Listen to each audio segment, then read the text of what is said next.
Hey guys, welcome to JasonWhiskyWise with myself, Jason, bringing you whiskey review number 53, where today we're going to review the Balvenie 21-year-old Portwood. Now this is one I've been waiting to review, and it's actually part of my Balvenie core range, which include the 12-year-old Doublewood, 14-year-old Caribbean cask, and 17-year-old Doublewood, and then the 21-year-old, which is a Portwood finish. Now, there is two types of Portwood. One is this one, which is the 40% ABV domestic market release, and there is also a travel retail one, which is bottled at 57.8%, I believe, which I couldn't get my hands on because they discontinued it. So I'm fingers crossed going to be getting some more travel retail Balvenie, which is a 21-year-old Madeira cask and a 14-year-old peated cask, which is a peated triple cask. So something quite interesting. Now I did get myself a dram over here, and I want to thank a couple of the guys at the Soho Whiskey Club for helping me get this dram. And then after that, I decided to just buy the bottle. So that's why you can see the bottle over there. Now, it is a whiskey that, after I did drink many drams off, I fell in love with this whiskey. Just even from the first dram, it's insane stuff. So we'll pour ourselves half of this, just in case. So we'll begin with the review style structure itself. This is a 21-year-old whiskey from Balvenie. It is bottled at an ABV of 40% ABV, and the cask selection they do use in this one are the traditional whiskey oak cask, which they mature initially the whiskey for 21 years, and then they finish it off in port pipes, which had previously held 30-year-old port. So you're talking very, very rich port pipes they're using in the maturation. Now, if you're wondering what is a port pipe, it is not a pipe which they mature port in. It is a barrel which is actually much more longer, and I'll see if I can ping a picture just over here so you can see what a port pipe looks like. It's a very long cask, which is why they call it a port pipe. Now, in terms of the distillery itself, it is the Balvenie Distillery, which you can see over there, and they are owned by William Grant and Sons. And then they are located, the distillery is located in Dufftown, Speyside, Scotland, which you can just see over there. And I'm planning to make a visit over there very soon, so you will see a distillery tour. I just have to book initially in advance, because you can't show up, as you will not be allowed into the distillery or even for allowed for the distillery tour. So you have to book in advance. Now, in terms of the price point of view on this whiskey, you're looking at around about £140 here in London. Haven't seen it any cheaper. It was, I believe, at £120 a year ago. In terms of exclusivity wise, it's not exclusive. It is part of their core range, and I'm very grateful for that. And in terms of caramel colouring, there is no mention on this bottle here of a zucca colour or caramel colour. So I believe it's all natural colour. Yep. It's all natural colour. Now you can also join Balvenie's Warehouse 24, which I believe is part of their community for all Balvenie enthusiasts. So if you want to join that, by all means, feel free to do so, and you'll get updates from Balvenie or any special events they are holding around the country. Now let's get into the review itself. So we're going to start by assessing the colour of this whiskey. Look at that.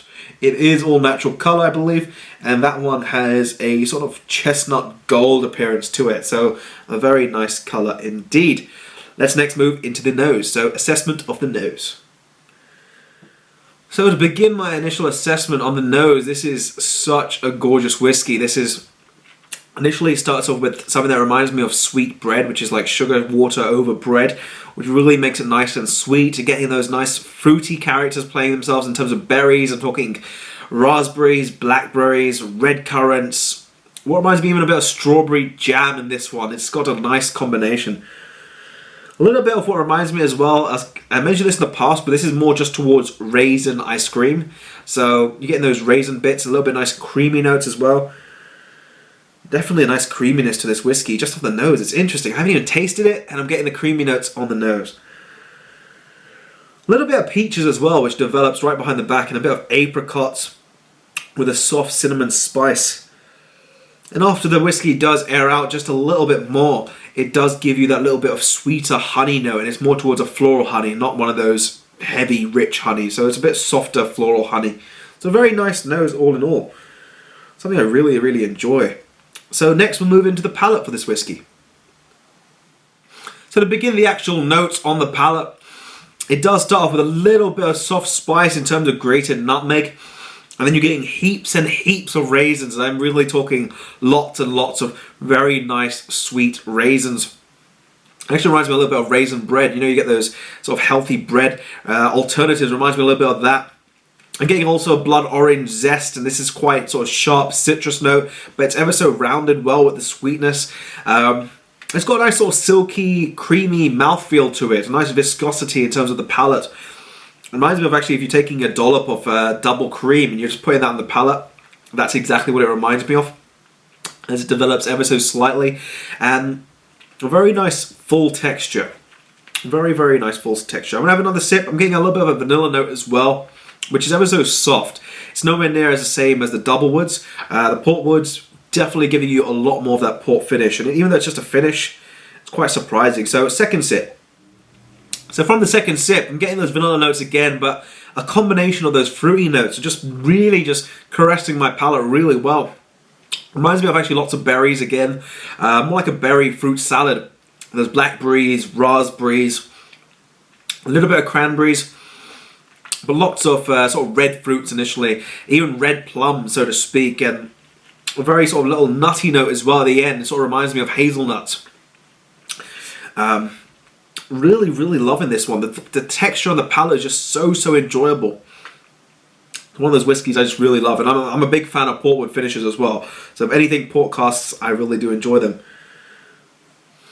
But yeah, the hazelnut notes, they do play themselves very, really well just to the back of the palate, but a lot of those sort of berry notes are really playing themselves on the center part of the palate with a nice sort of very rich, creamy texture, which is sort of just going all around the palate and just sort of really just mouth coating. Fantastic whiskey in terms of the palate feel. In terms of next, we're going to move into the finish, and then we'll come to the conclusion. I really don't want this to finish, but we have to for the video. So next, into the finish of the whiskey.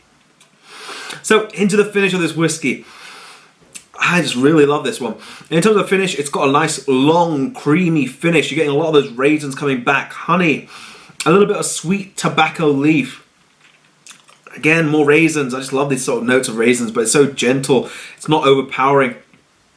Walnuts. It reminds me actually of that little walnut swirl, which you get chocolate, cream, and a walnut on the top. Taking a bite out of that, you're getting a combination of all those flavors, and then dried fruit just on the end. Sort of just ending those sort of with the sweeter notes, with the fruity and honey.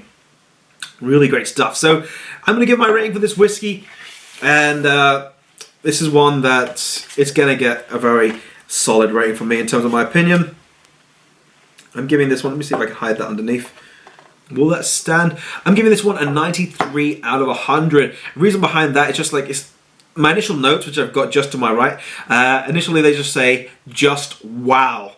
And that's when I first did my tasting notes off them, and I've carried those through every single time I taste this whiskey, and I look back to that and I'm like, that's exactly how I feel every time I drink this. And I hope when you guys try this one, you feel the exact same way. It's just like so very well balanced. For 21 years old, you're getting such great depth, complexity, creamy character, fruity notes, a little bit of citrus.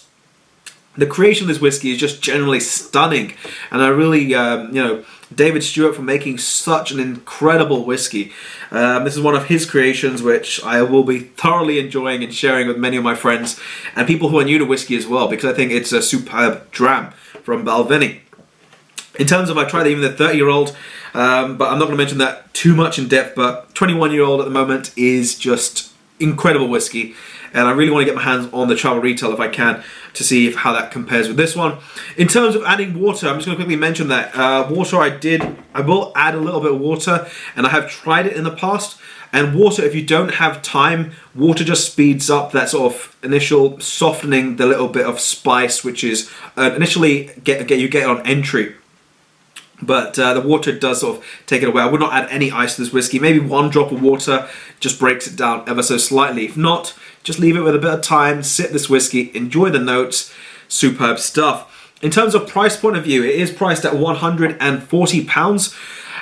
It is looking very steep, but for the quality of the whiskey, I would tell you don't write this one off at all. This is something I would highly recommend.